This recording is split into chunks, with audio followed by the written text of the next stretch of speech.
Hello, class.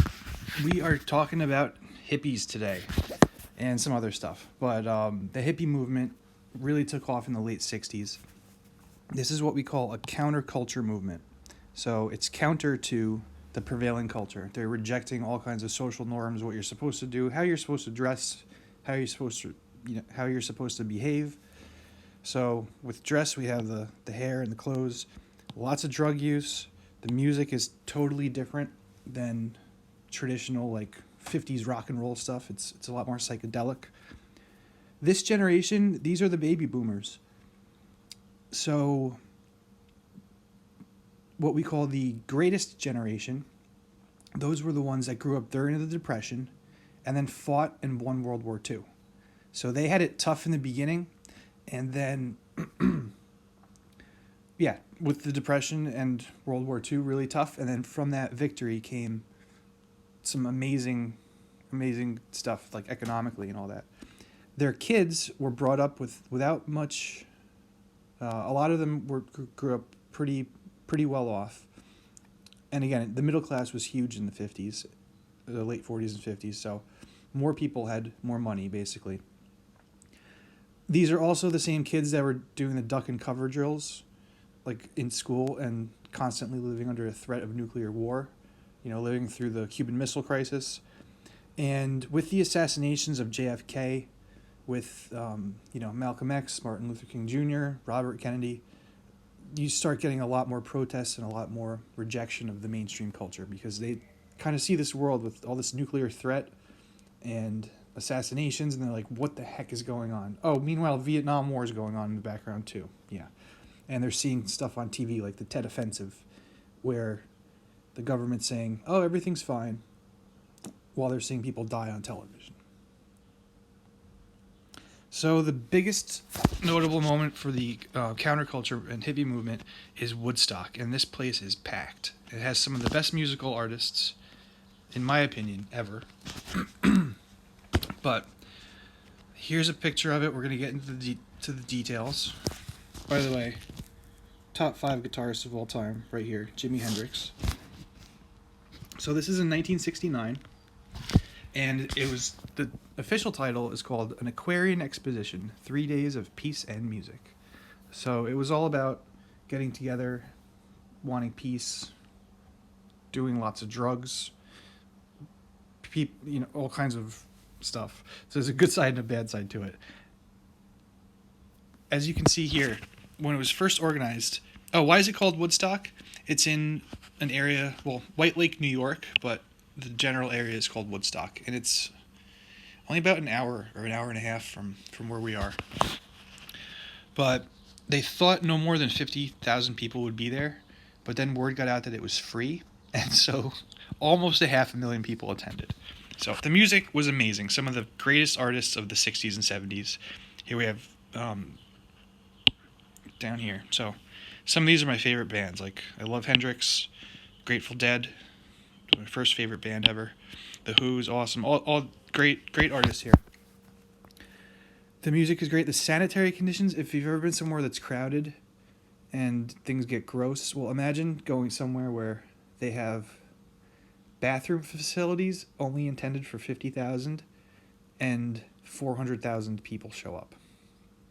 Also, it got a little rainy and people are like in the mud constantly.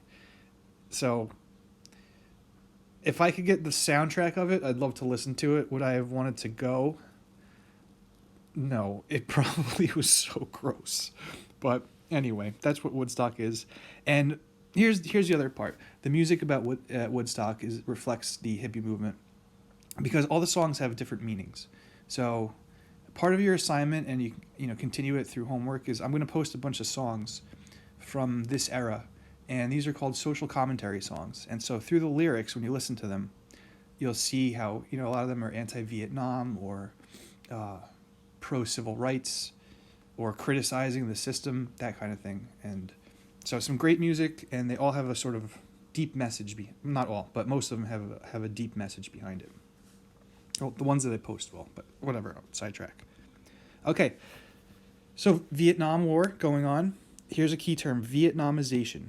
So Nixon knew that a lot of people in the country were, had blamed LBJ, like, you went way too far in all this stuff. So by 1970, 40,000 American soldiers had been killed, 250,000 wounded in Vietnam. You have the Doves were the part of society. This would include the hippies. They say, just get out of Vietnam right now.